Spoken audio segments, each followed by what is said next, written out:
We don't wanna be enemies. I go men with me, I go wings. You gon' step in my ship. You gon' mess with the king. Welcome to more Fanime. What's up, everybody? Today I want to review chapter 1068 of the One Piece manga, A Genius's Dream. Yes, today is the day we are back from a 1 week break.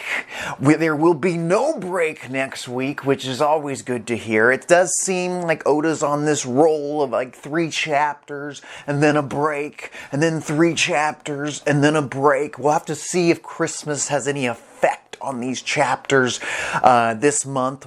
We'll see. I hope we at least get 3. But let's just get right into it. This chapter is absolutely amazing, and for one reason, in my opinion, and that's Rob Lucci making his first strike in the series in a very long time, and he comes in hot in this chapter. But before I get into spoiler territory, please don't forget to like, share, and comment. Let's get into it. The cover story of the Germa 66 excursion continues with Judge and Caesar reminiscing of their old days after beating the shiz out of each other about being in Mads. I was not 100% sure if Caesar was once in Mads. I knew Judge and Queen were, along with Dr. Vegapunk, but this confirms it. Caesar, maybe it was already confirmed, but I didn't know it. So it's a new fact for me. Caesar has a long history with Judge, which did not seem to come into play during the end of the Big Mom arc, Whole Cake Island arc. I'm not sure if Caesar and Judge had a lot of time to talk it out, but they were in the same room together during that time. I don't remember them having this conversation then. But let's get in the first page of chapter 1068. Oh, before, I do think that Judge and Caesar might become a part of the world government going forward. Judge's big plan was to join Big Mom's crew, essentially, gain her power, gain her influence on, and take over and bring Germa 66 back to, the tippity top of the North Blue. And that's not happening. So now he needs a new plan, Plan C. And he still has his Germa army for the most part, his sons and his daughter. He still has the technology. And if he combines forces with another man who studied under Dr. Vegapunk, Caesar, you got a force to be reckoned with. A force that could also connect with Queen as well if they join the world government. If you don't remember, Queen and King were captured by Green Bull. I'm not sure if they were taken in or not, but they were captured by Green Bull, so they could have been taken in. Not sure if he had backups to take them to jail, but he could have took them to jail. We'll see. Queen could be released on work duty, or like some kind of release program for prisoners because of Queen's knowledge of Dr. Vegapunk's, science. You have the 3 former prodigies of Dr. Vegapunk, Queen, Judge, and Caesar, all working as a replacement scientist group for the government going forward. And if you capture Egghead Island, they can study all of the stuff that Vegapunk's been working on all these years that they've been apart. And only these 3 men can probably decipher that kind of shiz. So that's my prediction. I do believe Judge and Caesar will become the new scientist for the government. And that's why they've given permission to CP0, not even permission, ordered CP0 to kill Dr. Vegapunk because he is no longer needed. Doesn't matter how smart he is or how smart he can be. His ideas are too big. They can't afford to fund most of them. Usually they're not important to them. Some of the technology he's putting together, really, they just want death machines to keep their order intact. But page 1, we jump into the CP0 standing at the front gate of Egghead Island, saying, "Hey Vegapunk, we brought your Seraphim here, S-Bear, And it seems like they're all S and then whatever animal that relates to. I am curious if it's going to be S croc or S crocodile, S I guess it would be S flamingo for Doflamingo. We'll have to wait and see about that. But they do not allow CP0 in. They even tell them, hey, thanks for bringing our Seraphim back. Thanks for bringing S-Bear. But we do not need y'all coming in here because, woo, we Vegapunks are busy. And then, you know, Kaku's a little pissed. He's like, that's a little cold. We're tired. We went through a lot of sailing to get here. Vegapunk, maybe let us come in for a cup of tea. And, you know, Vegapunk quickly says, well, there's a government station real close by, as we saw at the beginning of Egghead Island, that they could go to where Hilnepo is. And he's like, well, how about you just let us in? This is Rob Lucci talking. Let us in, Vegapunk, because we do have reports of other Cypher Pole groups coming to you, and they haven't returned. Multiple ships in the last 2 months or so have yet to return. So what did they discover that you are studying, Vegapunk? What do you got in there, bud? How about you open these gates? And Vegapunk's like, no, F off. And eventually Lucci's just like, okay, heard. Message heard, and he, you know, cuts off conversations with them, and he tells Kaku and Stussy and the rest of the Cypher Pole agents that are with them, we're gonna have to break in to Egghead Island, and the minute we leave this ship, these giant sea beasts are gonna blow up our ship. So we're all going to have to leave at the same time, and we're going to use S-Bear's ability, the Seraphim's ability, which apparently is also the pawpaw fruit that Kuma has, so it must have been copied with his DNA to give him that kind of power. We do know that the Jinbei Seraphim has the Swim fruit ability, which I'm still worried about Senior Pink's health because of that, but it does seem like it's a copied version. It's not the full version. At first, I thought when Rob Lucci was talking about using the S-Bear's ability to get over the gate, essentially, to get into Egghead Island, I was thinking, oh shit, does he have the float fruit? Like, wouldn't it have been nuts if he had Shiki's devil fruit ability in S-Bear? But no, it is the pawpaw fruit. Somehow, they use the pawpaw fruit to jump over this barrier that they're, being blocked from getting into Egghead Island, and they get there, and the citizens are like, whoa, I thought Cypher Pole's dressed in black. Who are these guys? They looks like they're invading. They are scared.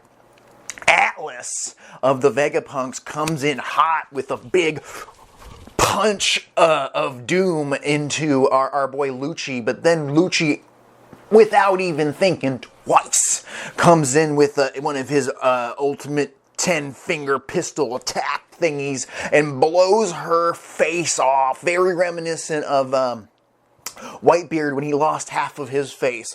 Atlas goes down. Luckily, she's a cybernetic clone thing and is still alive. I don't know how she thought she stood a chance. I assume Atlas is pretty strong. I assume most of the Vegapunks are pretty strong. But this is Rob Lucci. Rob Lucci is no joke, folks. If you think for a second Rob Lucci doesn't stand a chance against Luffy, you're wrong. I know Luffy has Gear 5, but we don't know how much control Luffy has over that form yet. Luffy got so much help when he fought Kaido. So how about y'all calm down talking shit about my boy Lucci, who I think's gonna come in here, and he's either going to do one of two things. One, he's going to debut the fact that he's been training just as hard as Luffy, if not harder, these last 2 years because of his first loss, because of his loss to Luffy way back at Enies Lobby. He has the talent. He has the innate ability, the bloodlust. He has a genius fighter, a genius murderer man for the world government. He has the potential to be just as strong as an admiral, just as strong as a Yonko, if I could be so bold. And I think it's time we give him that kind of respect. If not, I would even say that, Rob Lucci could have awakened his devil fruit ability too. Did y'all think about that? Rob Lucci could come in with a leopard-style transformation we've never seen before. Bigger, buffer, and badder. Maybe he can get 4 arms like Tien from Dragon Ball. Some kind of crazy technique like that. And then he's got a 20-point finger pistol attack. Some shiz like that. And we know he's fast. We know he's proficient with armament hockey. Proficient with observation hockey. And I might be so bold to say he could even have Conqueror's hockey. We don't know, but he would be a candidate of someone I think could have Conqueror's hockey, whether he knows it or not. We'll have to see. I think Rob Lucci and Luffy are going to tussle, and it's going to be a lot closer than people think. Luffy doesn't have the help of Law. Luffy doesn't have the help of Zoro in this current moment. We know Zoro and Brook are at the ship right now. What the fuck, drinking tea while chaos is happening? I mean, next chapter, Zoro and Brook could show up like that going, "What's up, Captain?" Oh, shit. Maybe just Zoro and Brook will stay back at the ship. That'd make more sense. Either way, because I would like to see Kaku and Zoro have a little bit of a convo. We'll see. That's the only thing working against Rob Lucci, if you ask me, is Rob didn't really bring a lot of powerful allies. While Luffy has a Yonko crew at his command, yes, he doesn't have Kid or Law, but he's got Zoro, he's got Sanji, he's got Jinbei, he's got Chopper, who can go straight up Monster Point pretty much for 30 whole minutes at full control. He's got Nami with the power of Zeus, Nico Robin with her awakened devil fruit demon ability thing that she uses on Black Maria, which is insane. You have so many strong allies. Brook alone could probably go toe-to-toe with the Kaku we once knew. We'll have to see how much Kaku has developed. We know Kaku has developed observation and armament hockey. That is a fact. So that's going to be a hell of a rematch. Maybe Kaku versus Brook would be a hell of a sword fight. I would enjoy that. I want to see the giraffe get some redemption. Maybe you get him a win for once. You get Kaku a total domination win over Brook. I'm down for that. Brook doesn't need to be the strongest. Then you have Stussy. I want to see Stussy and Brook go at it. And then I would love to see Sanji get in the mix, but there's just not enough opponents. I mean, you know what? Stussy versus Nico Robin would be a hell of a fight. The thing about Stussy is I don't know enough about her. Yes, she was at Whole Cake Island. Yes, she's part of CP0, and I believe she was at the Reverie.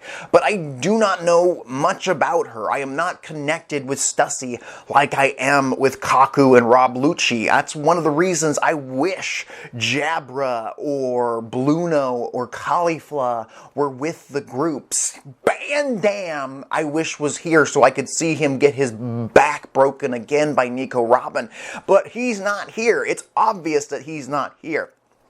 I thought maybe they had some more big players on the ship somewhere, but it does not seem so unless he's got some hidden soldiers hanging back. Lucci's outnumbered. So Lucci's going to either have to show off some crazy awakened Conqueror's hockey transformation we've never seen before, or he is secretly infiltrated the government this entire time. He never wanted to come back to the government in the first place. It's all been a plan. He's been undercover, doubly undercover for the government, but also for himself, and he's going to strike when he gets close enough to the Gorosei. That's a possibility. And he could ally with Luffy here. Maybe proving himself by killing Stussy, because, she can't be trusted. She's not Caulifla. She's not part of his adopted family that we know from CP9. He could annihilate the rest of the CP agents he's with, realizing Luffy's the one that can help him accomplish his current mission to take down the government, which could be a possibility, but at this point, after seeing Rob Lucci ruthlessly attempt to kill Atlas, and he wasn't not trying to kill Atlas. He hit her with the 10 pistol fucking attack. And he was like, oh, you're still alive. And Lucci, Kaku was like, wow, ruthless.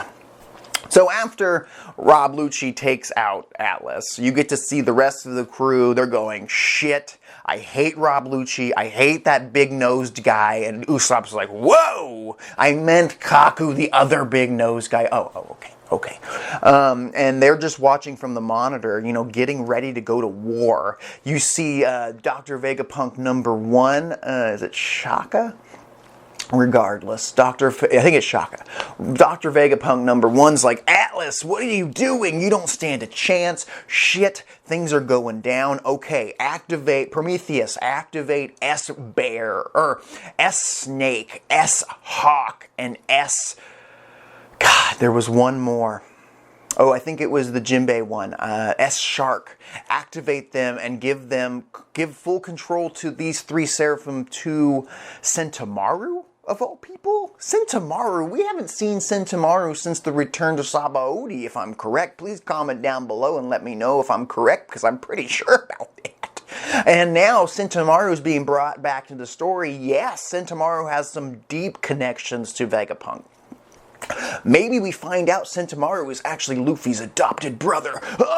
Probably not. We don't need any more crazy adopted brothers. I'm telling you right here, right now. But we do know Sentomaru has a connection or like a sensei type relationship with Kizaru, who I still believe could show up before the end of Egghead Island.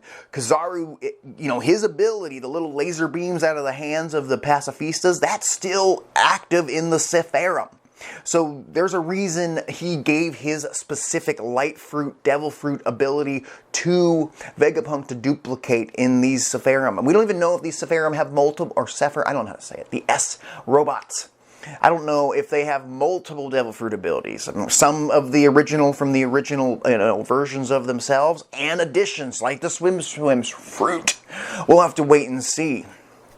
But now they are active. 3 more Sephiroths that we've seen before, and they are under the control of Sentomaru. So is Sentomaru a good guy? Is he secretly also teaming up? Maybe he's Vegapunk's son.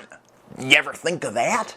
Comment down below if you thought of that before. That's a crazy option to throw in there. Oh my god, Oda's got so many moving parts. We have Law and Blackbeard happening right now. We have no idea what's going on there.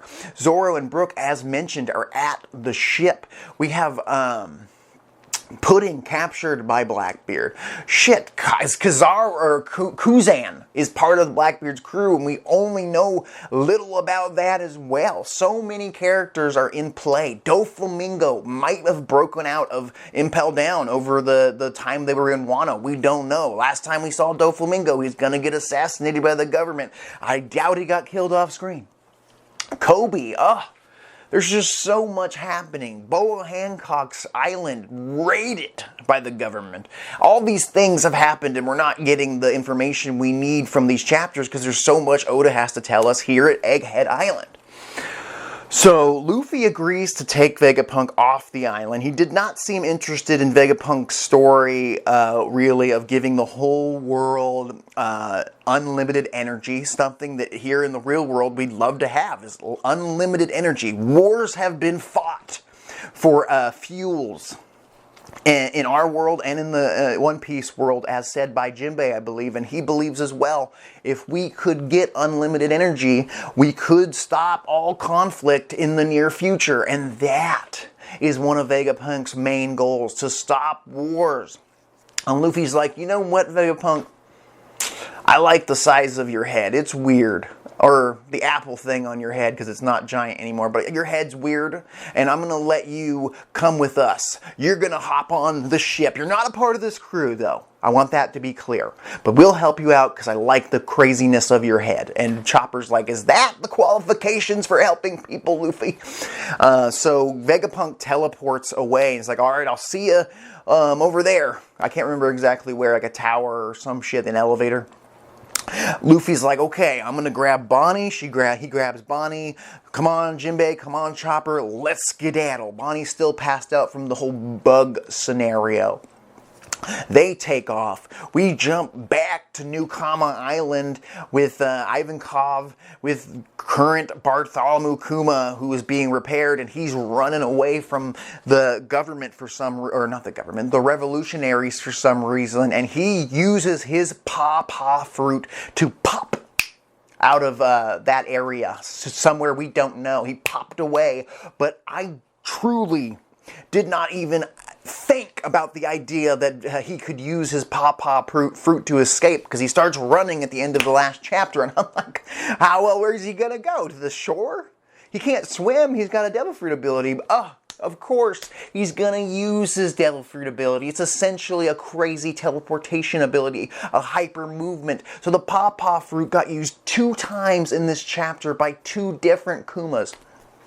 My thought here is maybe the reason Kuma's going crazy right now is 2 reasons. One, most likely, is he can see what's going on with the CP0 agents through the eyes of Seraphim Bear, S-Bear, the copy of him. He can somehow psychically see through him.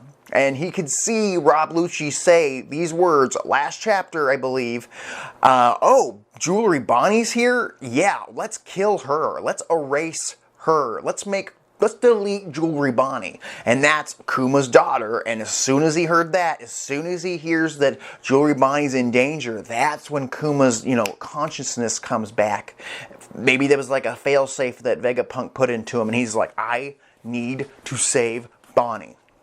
Because at the time when, Lucci said that, he had no idea that Luffy was on this island. He just heard that Vegapunk was there and Bonnie was there. And Kuma's just like, well, Luffy's not going to be able to save her because he's not there. But now, when he gets there, if he's going to Egghead Island, I think he is, because there's got to be some kind of connection with Bonnie and the other Seraphim. That's the only thing I can really think of. The other thing, which I heard someone else talk about on the YouTubes, that maybe Kuma has a self-destruct bomb within him. I don't know why Vegapunk would put that in his body unless he was forced to, and he's about to explode, or maybe someone else put this bomb into him, and he's like, I need to go because I'm going to blow up and kill all the revolutionaries. That's the only 2 theories we got going on here, pal. I do think he's going to save Bonnie, and that's what's happening, and Kuma's probably going to, die doing so. Maybe he will go to Egghead Island and he'll grab Rob Lucci and self-destruct. Wouldn't that be a crazy twist? Oh, like this whole tease of Lucci versus Luffy 2, and it's about to happen, and you just see Kuma come through a pop fruit, and he shows up, and he's like, hey there, Bonnie, I'm your daddy. She wakes up, she's like, Daddy, and she's like, go, all of you go. This is just the beginning. There's more soldiers outside. Grabs onto Lucci. Lucci's like, let go of me. And he's trying to get out. He's finger banging fucking Kuma over and over again. Kuma explodes, killing all the Cypher Pull members and whoever was in the general vicinity when the crew escapes at the last second. Possibility. Don't think that's going to happen, but possibility. We will see a reuniting of Kuma and Bonnie possibly sooner than we could have ever expected. So, that's pretty much it for this chapter, if I'm correct. We do get to see Rob Lucci, after taking down Atlas, look over and seeing Luffy running with Bonnie over his shoulder, and they look right at each other, and, I'm sure Rob Lucci smelled Luffy first, the Straw Hat boy who beat him all those years ago. When he looks at him, he's like, Straw Hat? And Luffy looks at him, he's like, Pigeon guy. And I felt the tension when I saw that. Ooh, what the best panel of this entire booklet. God, does Rob Lucci's leopard form just look beastly as all hell. He goes from this pretty, regular looking dude to this absolute Brock Lesnar looking monster with the drop of a hat. A pigeon. And we still don't even know what Hattori could come into play here. He's got a little jacket. Maybe Hattori will transform from being a zone fruit user this whole time, and now we have a 4th opponent for the Straw Hat crew. Either way, though, I'm really starting to think after this video, Rob Lucci's outnumbered. Even if it is, maybe it could be Luffy and Lucci, Jinbei and Kaku, and Stussy and Chopper fighting. Those three going at it, or Bonnie and Stussy fighting with Chopper's help. That's a thing that could also happen. But it just seems like there's so many other members on the island. They have all the Seraphim, or at least 3 of them, that will work for the Vegapunks and help them out. You have the rest of the crew. We have Caribou's dumbass walking around somewhere. He might just jump onto the Cypherpole's side and go back with the world government. Who knows? But he's definitely not getting back on the Straw Hat ship. That's for sure. Man, I'm very excited to see Luffy and Lucci fight again. If they don't fight again and Rob Lucci does decide to like become part of the Straw Hat fleet for some crazy reason, I'm going to lose my mind. I don't think it's going to happen because Lucci does seem fucking very independent and he does seem ruthless as all heck. He doesn't seem like he's changed much, but that could just be part of his undercover act. He was on Water 7 for like 5 years acting like a good fella, acting like a shipwright this whole time. He could do that again for 2 years in the world government. Act like a crazy monster, murder people in cold blood. He's not against murder at all. He's not against killing a couple Vegapunks. That has nothing to do with him infiltrating the government. It's just proving his loyalty time and time again. And maybe he's just trying to get closer and closer to the tippity top of Mary Joa and take down the top celestial dragon. Maybe that's his plan. Maybe he wants to go after Im-sama. We'll have to see. But I think Rob Lucci has a big part to play going forward. You know, speaking of other things that are going on in this world as well, we have the damn Cross Guild haven't been mentioned in multiple chapters since the Egghead Island began. Not only am I interested in what's going on with Law and Blackbeard, but the Cross Guild might be my favorite thing happening in the One Piece world right now. Buggy being a warlord, Crocodile back in play being a strategist, the powerhouse Mihawk meeting up with Zoro again and having their final duel of fates. It's all about to happen sooner or later. This is the last saga, people. Don't forget to comment down below. Don't forget to subscribe to Morphanime. This shit is getting crazy. I look forward to these One Piece chapters every single Sunday, and they get me hyped for the entire day. I dwell on doing these reviews because I want them to be as perfect as possible. If I forgot anything, please comment down below. I'll give you my thoughts down there. I'll talk to you later. You don't wanna be enemies. I go men with me, I go wings. You gon' step in my ship. You gon' mess with the king.